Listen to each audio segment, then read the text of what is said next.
I'm back again with another story. Guys, you need to hear this story. This story is relevant to every single person, and it's a story of hope, no matter what comes in life and whatever life may throw at you. I hope you take it in. The story is called Sinking Boat. I'll dive straight into it.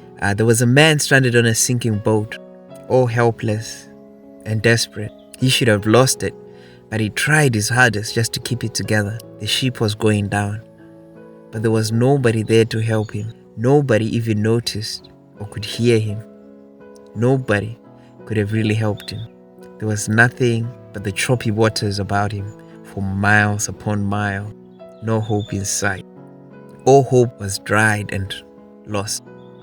He shut his eyes thinking it was the last time, when all of a sudden, over the horizon, there appeared a ship, a rescue ship, searching for survivors anywhere he could find. On deck was the captain, looking out intently, seeking. You could see he was full of compassion in his eyes. When he saw the man, he was relieved. He found him in time. He ordered the ship to be steered towards him. "Do you want to be saved? Please," cried the man as he reached out his hand, and they pulled him on board. And on they went on this ship, with all the rescued, following this captain, who ferried souls between two worlds.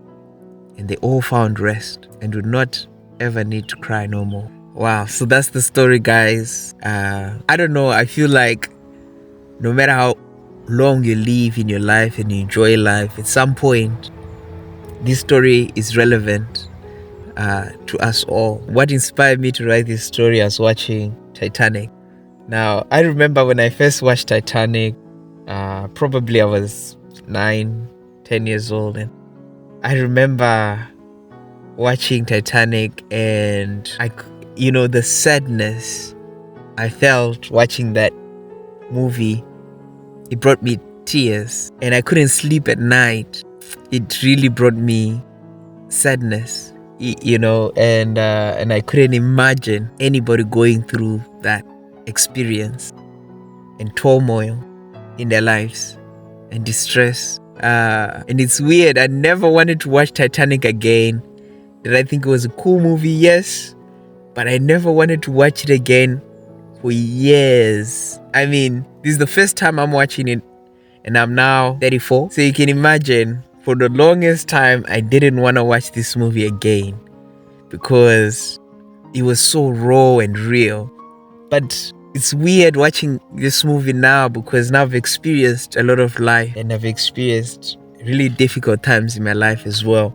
So it's weird watching this movie now, and I couldn't help feel like so many times this is our very experience of life, of being on this ship surrounded by waters, and you can be left really desperate. I think of the picture of Jack when he was chained and the water is rising, and how desperate that situation would feel when the waters are rising and you're in the holes of this ship, and everyone is scaring to get out. Everyone is scaring to get lifeboats. And I see so many people give up the will to fight.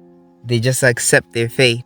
And so many scenes in this movie, I see the gospel in stories, and in this movie particularly, it was so much filled with the gospel. I think of the violin players, the musicians. Well, one was a violin, or they were playing stringed instruments, and they played one song which I knew growing up, and it's called "Nearer to Thee, O Lord," and it's a very, very touching song they usually sing at funerals, a hymn. And it's so thing, because suddenly all these people on the vessel are considered souls, and there are 2,000 souls on the ship. And I take from these music players, they kept playing the violin, and everyone was running around, and everyone was scaring to get to the lifeboats and to get off the ship, and I see these violin players playing to give other people hope. And one time they kind of dismiss each other, like, guys, it's time, let's go, and one person just continues playing, and they all come back and they keep playing. And that's so real. Sometimes there's so much hope, strength, encouragement we get even in music. And I remember one time people gathered around this priest, and he's reading from the Bible, and he's reading from the book of Revelations, and Revelations chapter 21, 1-4, and it says, "And I saw a new heaven and a new earth, for the first heaven and the first earth were passed away, and there was no more sea. And I, John, saw the holy city, New Jerusalem, coming down from God out of heaven, prepared as a bride adorned for her husband. And I heard a great voice out of heaven saying, Behold, the tabernacle of God is with men, and he will dwell with them, and they shall be his people. And God himself shall be with them, and be their God. And God shall wipe away all their tears from their eyes, and there shall be no more death, neither sorrow, nor crying, neither shall there be any more pain, for the former things are passed away." What a hopeful verse. And and the movie continues. As you know, the story is this old woman, Rose, who was a survivor of this ship, who's narrating this story.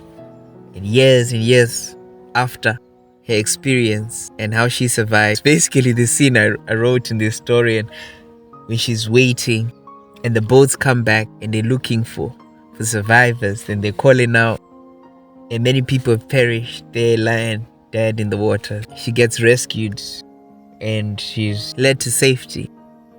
And now she's narrating this story. There's I just want to quote something she said in the end. I found really powerful, because she's talking about this man she met who was Jack Dawson. As you know, he dies in the... It's so incredible because, he is the one who... he's the one really who rescued her, and he gave up the... I'm just seeing this now, even me. That's why I say, like, it's so powerful when you see the gospel in movies and stories. And he's the one who found the cabinet she could float on, and he gave up that cab for her to float on, and he ends up dying in the water, and she ends up being saved. And this is so much like what Christ did for us. Do you know that he gave his life for us so that we could be saved? And in the end of the movie, the old Rose now says, talking about this man, it's like, but now there was a man named Jack Dawson, and that he saved me in every way that a person can be saved. I don't even have a picture of him. He exists now, only in my memory. Oh, this is the experience anyone who's saved and who's come to believe in Jesus Christ. Many people may not understand how he is able to save. But it's so amazing, the way she expressed this. Like, I don't even have a picture of him.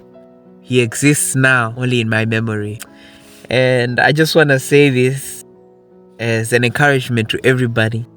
Whether you're saved or not, I want to tell you that Jesus can save. Jesus can save.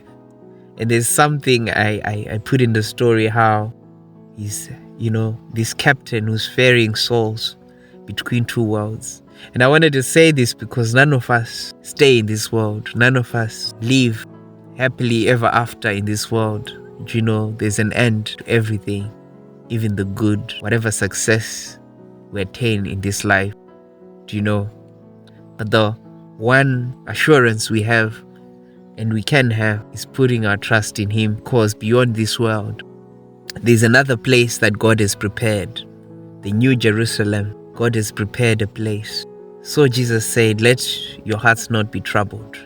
Believe in God and also believe in me. In my Father's house, there are many rooms, many mansions. If it was not so, I would not have said so. But I go and prepare a place for you, and I will come back and receive you to myself, so that you can be with me and I with you. Isn't this good news for you and me that no matter what we face in life, there is hope. There is hope. There's a hope that can never perish, spoil, nor fade. We have a living hope. There's a hope that does not disappoint. Every other thing in this world will fade away. The grass withers and the flowers fade, but His word will endure forever. So I hope you put your trust in God. Don't be too proud to ask God into your life, because He's really the one who's out here for you, who has your best interests at heart, because He's the only one who was willing to die for you.